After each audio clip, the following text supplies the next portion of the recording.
Welcome to this deep dive. Okay. And we're going to be looking at The Coming Wave by Mustafa Suleyman, Right. who you might know as a co-founder of DeepMind. Right. Yeah. And we also have some background material on Suleyman himself. Mm-hmm. And you've given us some really great material, really fascinating stuff. It is. So we're going to try to understand this powerful wave of technology All right. that's heading our way. Yes. So buckle up.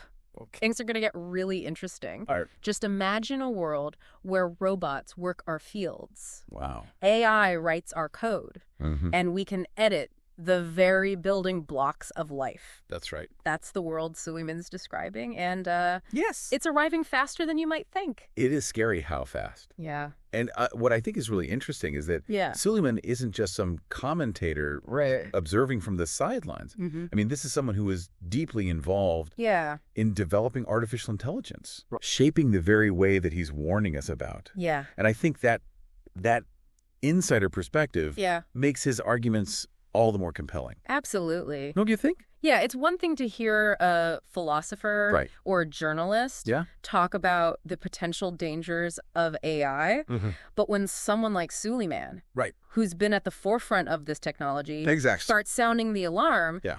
you can't help but sit up and pay attention. You have to listen. Right. Yeah. So how does he frame Well, this coming wave? he uses a powerful analogy Okay. comparing technological progress to a force of nature, Mm-hmm. like a tsunami Wow. or an asteroid impact. Okay. These are events that are Yeah. impossible to contain. Right. They just reshape the landscape Mhm. and have profound consequences Yeah. for everything in their path. So technology just keeps advancing, That's right. and there's nothing we can do to stop it. That's his argument. That's a bit unsettling. Yeah, Yeah, but haven't there always been waves of technological advancement? of course. What makes this one so different, so Wow. much more potent Mm-hmm. and potentially dangerous? He argues that this wave is different Okay. because of the exponential growth of technology Mm-hmm. driven by what he calls general purpose waves. Okay. So think about the steam engine. Right. It wasn't just about trains. Right. It revolutionized manufacturing, Yeah. transportation, even warfare. Right. It had a ripple effect Exactly. across multiple industries and Yeah. aspects of life. Across everything. Right. And then came the transistor, Mm-hmm. which again wasn't just about radios. Right. It laid the foundation for computers. Yeah. The internet, the smartphones we all use today, Mm-hmm. each wave builds on the last, Right. leading to faster and wider diffusion of technology. Okay. But this time, the technologies driving the wave are even more powerful. Okay. Artificial intelligence, Mm. synthetic biology, and robotics. So we're not just talking about incremental improvements anymore. These Right. are technologies that could fundamentally reshape what it means to be human. That's right. Yeah. That's his point. Okay. Take AI, for example. Yeah. You're likely familiar with AlphaGo, I am. the AI that beat a world champion Go player. Yeah. It didn't just win. Right? It uncovered strategies Mm-hmm. humans hadn't even considered. Wow. In the thousands of years Go has been played. Yeah, it's remarkable. And then came AlphaZero, Right. which surpassed AlphaGo by playing against itself, Wow. learning entirely from scratch. So it basically taught itself. Yeah, it signifies AI's capacity to learn Right. at a speed Yeah. we could hardly fathom. Yeah, it's almost like watching a Isn't it? new form of intelligence emerge. Yeah. Isn't it? Yeah, and that's the question. Yeah, and if AI can master a game Right. as complex as Go, Yeah. what else will it be capable of? Right. What else can it do? And this brings us to one of Suleyman's key points. Okay. This sheer speed of technological advancement Hmm. makes it incredibly difficult for society to adapt, Right. let alone create regulations Yeah. that can keep pace. It's just moving too fast. Way too fast. Yeah. He says the amount of data being generated Mm-hmm. is staggering. 18 million gigabytes added every minute. Wow. 18 million. That's hard to even imagine. I know. Yeah, it's like trying to steer a speedboat in a hurricane. Right. And the potential consequences of getting it wrong are enormous. Huge. Yeah. Yeah, but is it really impossible Yeah. to contain this wave? He says it is. Are there any forces Uh-huh. pushing back against this breakneck pace of development? Well, he argues that containment Yeah. is incredibly difficult Okay. because of several powerful drivers. Okay. Like what? Well, for example, there's geopolitical competition right? with countries like the U.S. and China Mm. locked in a race for technological dominance. Yeah, they see innovation as the key to power. Right. Both economic and military. Yeah, and this often fuels a do-it-first, worry-later mentality. Right. It's like a global game of technological one-upmanship It is. where no one wants to be left behind, Mm-hmm. even if it means pushing boundaries Right. that might be better left unexplored. Yeah. But isn't that competition also driving incredible innovation? That's a good point. Yeah. Is there a way to balance Well, that's the need for progress? yeah, that's the central dilemma. Yeah. He highlights. Okay. He argues that both pursuing and not pursuing Right. these technologies is inherently risky. Okay, so we're damned if we do. Pretty much. And damned if we don't. On the one hand, you have the potential for immense benefits. Right. New cures for diseases, Yeah. solutions to climate change, Mm-hmm. incredible advancements in human capability. Okay, but on the other hand. On the other hand, Yeah, you no. have the potential for catastrophic harm. Okay, like what? Autonomous weapons, Right. mass surveillance. Mm-hmm. Social disruption on a scale we've never seen before. So we're caught between a rock and a hard place. We are. We can't stop the wave, and we can't afford to ignore it. Yeah, so what do we do? So what are the specific dangers he outlines? Okay. How bad could things actually get Right. if we fail to contain this wave? Well, that's where it gets really interesting Okay. and a little bit frightening. All right. I'm intrigued. Suleyman paints a vivid picture Okay. of a world where technology has run amok. Okay. He talks about nation-state instability, Mm-hmm. where AI-powered systems could disrupt the balance of power Right. and erode trust in institutions. So it's not just about countries using AI No. to develop more sophisticated weapons. No, it's much bigger than that. Yeah. Yeah. It's about the potential for AI to destabilize entire governments, Yeah. to manipulate elections, Yeah. to create chaos on a global scale. So it's almost like AI becomes this rogue actor It for could. the world stage. It could. Yeah. Imagine AI systems Yeah. that can hack into critical infrastructure, Right. control financial markets, or even launch sophisticated cyber attacks Right. that cripple entire nations. Yeah. The potential for disruption is enormous. Huge. And it's not just nation states that are vulnerable. Right. Individuals could also be at risk. Yeah. In what way? Well, he warns about the rise of empowered bad actors, Okay. terrorists, Yeah. criminals, Mm-hmm. even lone wolves with a grudge. Right. Imagine what they could do with access to these powerful tools. Right. It's like giving them superpowers Pretty much. that they can use for evil. And it's not just physical harm. Right. We need to worry about Okay. the digital realm is becoming increasingly vulnerable as well. You're talking about cyber warfare Yes, and the potential for AI-powered attacks. exactly. But wouldn't these same technologies be used to defend against such attacks? That's right. So it's like a constant arms race. It is. How do we ensure that the good guys Right. stay ahead of the bad guys That's the question. in this technological arms race? That's a critical question. Yeah. And one that Suleyman grapples with throughout the book. Okay. He doesn't offer easy answers. Yeah. But he stresses the importance Okay. of a multifaceted approach to containment. Okay. One that involves technical safeguards, Right. international cooperation, Mm-hmm. and a fundamental shift in our thinking Okay. about the relationship Yeah. between technology and society. Okay, so before we dive into those solutions, Yes. let's explore some of the specific dangers in more detail. Okay, let's Okay, let's unpack some of those specific dangers. Okay. One that really stood out to me was the idea of autonomous weapons. Yeah. Essentially, killer robots making life or death decisions Right. without human intervention. Yeah. Isn't that the stuff of dystopian sci-fi? It might seem that way. Yeah, But these systems are already being developed. really. Suleyman recounts this chilling story Okay.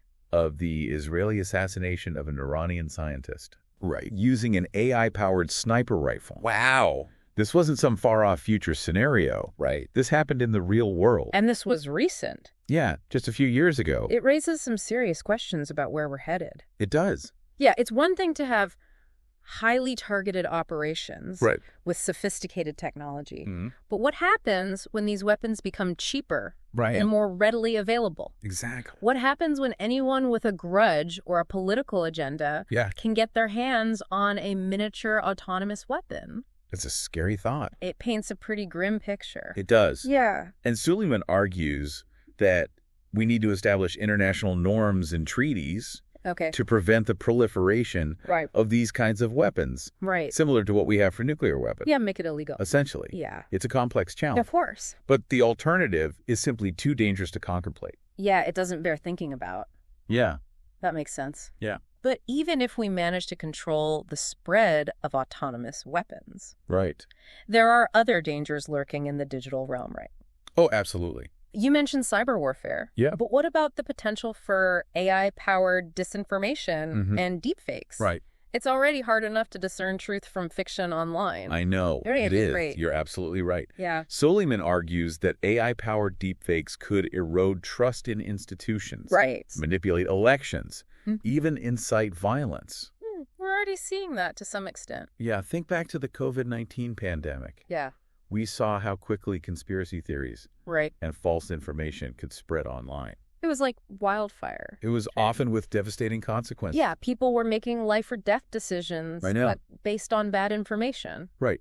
Now imagine that same kind of disinformation campaign, Yeah. but amplified by AI that can create hyper-realistic fake videos and audio. Oh, wow. It's a recipe for chaos. Yeah. It's a chilling thought. It is. And it seems like the potential for harm goes beyond just spreading misinformation. Right. If we can't trust what we see and hear, Yeah. how can we make informed decisions about anything? How do we even know what's real? Right. That's a huge problem. How do we protect ourselves from this kind of manipulation?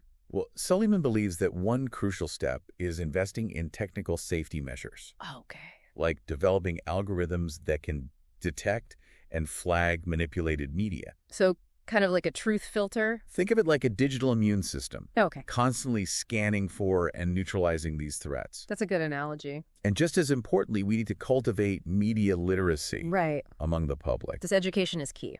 Absolutely. Yeah, teaching people how to critically evaluate information Yes. and identify potential deepfake. Don't believe everything you see and hear. Right. Yeah. So it's a two-pronged approach, bolstering our technological defenses Yes. and empowering individuals to be more discerning consumers of information. That's right. But even if we can address those challenges, Yeah. there's still the issue of unintended consequences, right? Of course. Especially when it comes to synthetic biology. Right. This is where the idea of a lab leak Yeah. or an accidental release of a genetically engineered organism comes into play, isn't it? Precisely. Yeah. Suleyman uses the example of the 1977 Russian flu, Okay.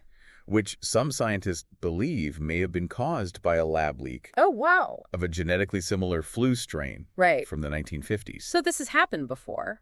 Potentially. Yeah. With technology like CRISPR gene editing, Right. the ability to manipulate DNA is becoming more accessible Right. and more powerful. Yeah. And that raises serious concerns about potential accidents Yeah. or even deliberate misuse. It's like we're opening Pandora's box. It is. And we're not entirely sure what's going to fly out. Yeah, We have these incredibly powerful tools, they do.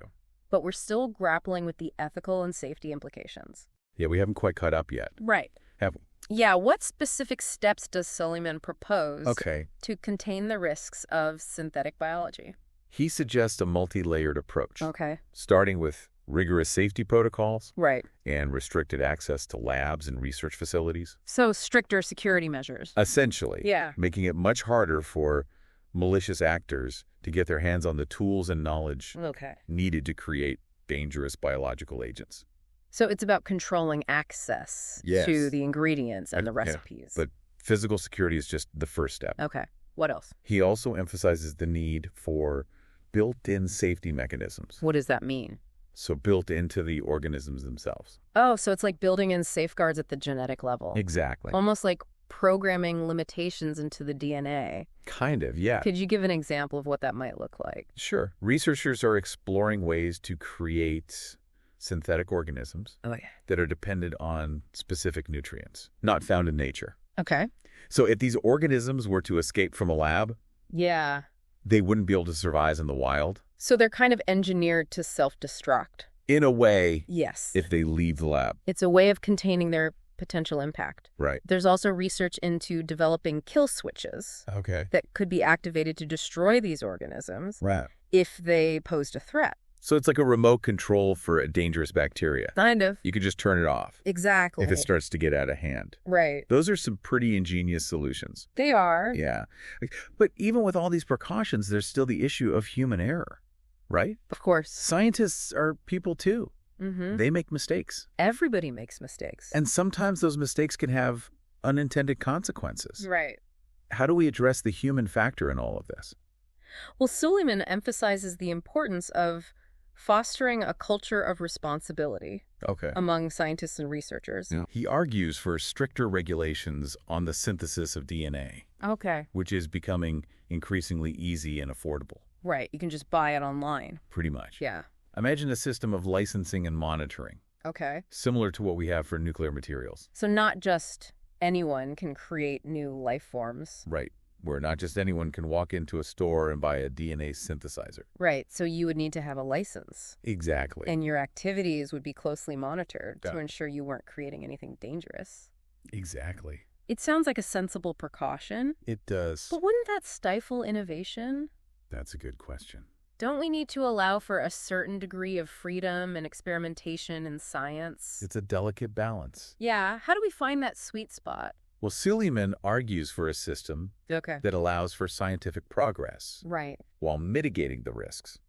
He proposes a global database of DNA sequences that have been flagged as potentially dangerous, allowing scientists to screen synthetic DNA before it's even created. So it's like a global watch list for dangerous genetic material. Exactly. So the way to ensure that we're not inadvertently creating something that could harm humanity. That's the goal.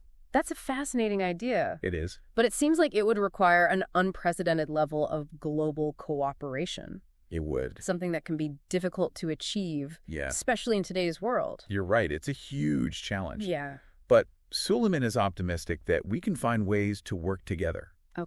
To share information and coordinate our efforts. It gives me a little bit of hope. Yeah. He believes the stakes are simply too high to do otherwise. Yeah, we have to try. We do. He points to successful examples of international collaboration, like the Treaty on the Non-Proliferation of Nuclear Weapons. Exactly. And the Montreal Protocol, which helped to protect the ozone layer. Right. We've done it before. We have. And we can do it again. So it's not impossible? No, it's not impossible. It's just very difficult. It is very difficult. Okay, so we've talked about AI, synthetic biology, and the need for containment. Right.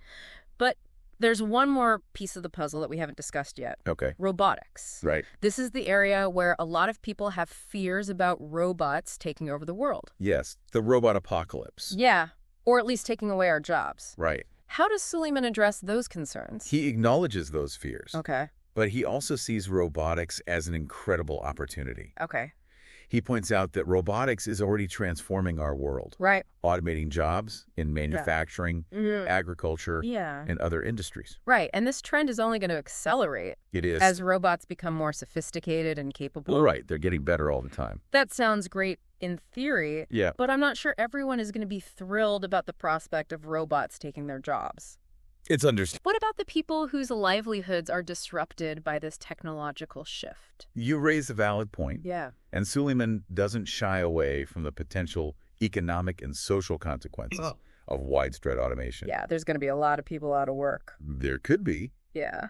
He argues that we need to start thinking now about how we're going to manage this transition. Right. How we're going to retrain workers for the jobs of the future. Okay. And how we're going to ensure that the benefits of this technological revolution are shared widely. So it's not about stopping the robots altogether. It's about finding ways to integrate them into our society in a way that benefits everyone. Yes. Not just the tech elite. Right. He envisions a future where robots free us from dangerous, repetitive, and unfulfilling work, allowing us to focus on more creative and meaningful pursuits. Right. He argues that this could lead to a more equitable and fulfilling society, but it's going to require careful planning and a willingness to adapt. We have to be prepared to change. Yeah, this is a huge societal shift. It is. Okay, so we've got this vision of a future where technology has the potential to improve our lives in profound ways. Right. But there are also these very real risks. Of course. That we need to address. We can't just ignore them. Right. And it sounds like Suleyman's solution is not to try to stop progress, but to steer it in a more beneficial direction. Yeah. How does he propose we actually do that? He lays out a comprehensive framework for containment. Okay. With a focus on technical safety, Okay. rate-limiting factors, responsible development, Okay. government regulation, Right. international cooperation, cultural transparency, and public engagement. That sounds like a lot to unpack. Is. I'm eager to dive into the specifics of his containment framework. All right. Let's do that in part 3. Okay. All right, let's dive into Suleyman's containment framework. Okay. He talks about things like technical safety and rate-limiting factors. Yeah. What exactly does he mean by those terms? So think of technical safety as building safeguards Okay. directly into the technology itself. Okay. So for AI, it's about aligning systems with human values, Okay. like teaching them to understand fairness, Right. justice, and the importance of preserving life. So it's not just about feeding AI tons of data, No. but also ensuring that they process that data ethically, Exactly. respecting the moral principles we hold dear. Yes. But human values can be pretty subjective. They can. What's ethical to one person Right. might be completely unacceptable to another. That's true. How do we teach a machine to navigate that kind of complexity? Well, Suleyman suggests starting with areas Okay. where there's broad consensus. Oh, For example, yeah. most people agree that intentionally harming innocent people is wrong. Right. So you can train AI to recognize and avoid actions Yeah. that would cause harm. Okay. It's a starting point, Right. a foundation to build upon. That makes sense. But as AI becomes more sophisticated, Right. we'll need to tackle those thornier ethical dilemmas Oh, yeah. where the answers aren't so black and white. Exactly. We need to ensure that they're not just following patterns, Right. but genuinely grappling with ethical considerations. Yes, and Suleyman argues that we need ethicists, Okay. philosophers, Mm-hmm. and social scientists Right. working alongside engineers Yeah. and computer scientists. So it's a multidisciplinary approach. It has to be. It can't just be a tech-driven solution. Well, We need to account for the human element. absolutely. So it's about building ethical AI from the ground up, Yes. considering the moral implications at every stage of development. That's right. But even with the best intentions, Right. there's always the risk of malicious actors Of course. trying to exploit these systems. Yeah, that's where rate-limiting factors come in. Okay. It's about strategically controlling Yeah. the pace of development and access to certain technologies. So basically slowing things down a little bit. Yeah, think of it like bottlenecks in a supply chain, Okay. carefully regulating the flow of materials or knowledge. So similar to export controls on sensitive technologies, Exactly. making it more difficult for those with malicious intent Right. to acquire the necessary components or Yeah. expertise. Suleyman uses the example of U.S. export controls on semiconductors, Right. vital for building advanced AI systems. Yeah. By restricting the flow of these chips, Okay. you can potentially slow down the development of AI in certain areas, Okay. limiting the risk of it falling into the wrong hands. I see how that could be a powerful tool for containment. It could be. But it also feels like a delicate balancing act. It is. You don't want to stifle innovation Right. or create a technological arms race. Exactly. How do we find that sweet spot Right. where we're promoting responsible development Yeah. without hindering progress? Yeah. That's the challenge, and Suleyman emphasizes the importance of striking that balance. Okay. He argues that we need to be proactive and strategic, Okay. identifying potential choke points early on Right. and implementing controls Yeah. that are both effective and adaptable. So we have to be flexible. We do, because things are changing so quickly. Right. It's not a one-size-fits-all solution. No, it's not. We need to constantly assess the risks Yes. and adjust our strategies as technology evolves. Constantly reassess. So it's like playing a high-stakes game of chess, It is. anticipating your opponent's moves Right. and making calculated decisions to stay ahead of the curve. Exactly. You mentioned responsible development Yeah. as part of Suleyman's framework. Right. What does that look like in practice? He's a big proponent of encouraging a culture of responsibility among technologists, Right? urging them to prioritize safety and ethics, Yeah. not just profit margins Right. or the thrill of innovation. It's not just about being first. No, it's about doing the right thing. Right. He even proposes a new business model, Okay. the Global Interest Company, Okay. designed to balance profit with social purpose. So it's like a hybrid model Yes. where companies are still driven by financial success, Right. but also legally and ethically obligated to consider the broader societal impacts of their work. Exactly. Accountability woven into their DNA, so to speak. I like that analogy. Yeah. So they can't just ignore the consequences. They can't? He argues. He argues that this could lead to more sustainable and ethical innovation. Yeah. Where companies aren't just racing to the bottom line. Right. But genuinely considering the long-term consequences of their creations. That's a big shift in mindset. It is. A move away from the move fast and break things ethos. Right. That has dominated the tech industry for so long. And that's a cultural shift that needs to happen across the board. It's not just Silicon Valley. No, it's everywhere. We need to start valuing ethical and responsible technology development. Absolutely. Not just the latest shiny gadget or the most disruptive app. It's about the long game. Right. It's about the future we want to create. Exactly. And Suleyman argues that this requires a multi-pronged approach. Okay. Involving individuals, governments, and corporations working together. So everyone has a role to play. Everyone. Individuals need to demand greater transparency and accountability from tech companies. They need to hold them responsible. Governments need to implement thoughtful regulations and create incentives for ethical development.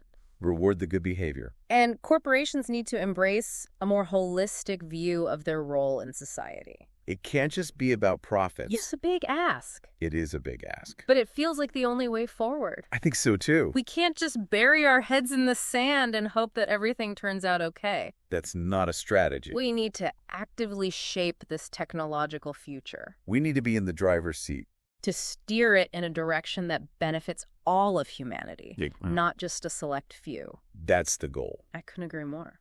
And Suleyman's book serves as a powerful call to action. It does. A roadmap for navigating this coming wave. Yeah. And harnessing its power for good. It's not all doom and gloom. No. There's a lot of potential for good. He reminds us that the future isn't something that just happens to us. Right. It's something we create. We have a choice. Collectively through the choices we make today. Every decision matters. That's a message of hope. It is. And empowerment. It is. Even amidst all the potential dangers. We're not powerless. It's a reminder that we have agency. Yeah. That we can shape our own destiny. Absolutely. Precisely. It's about embracing a proactive mindset. Yes. Acknowledging the risks, but also recognizing the incredible opportunities that lie ahead. It's about finding that balance. It's about working together to create a future where technology serves humanity. Right. Not the other way around. That's the ultimate goal. Well said. And on that note, yes, I think we've reached the end of our deep dive into the coming wave. It's been a fascinating discussion. It has been a fascinating exploration of the challenges and opportunities presented by these powerful new technologies. These are world-changing technologies. They are. We're at a pivotal moment. Hopefully it's given our listeners plenty to ponder. I hope so. And maybe even inspired them to take action. Yeah, get involved. The future is in our hands. It is. Thanks for joining us on this deep dive. It's been a pleasure. We'll be back soon with another exploration of some fascinating, thought-provoking topic. Looking forward to it. Until then, keep learning, keep questioning. Yes. And keep shaping the future. Absolutely.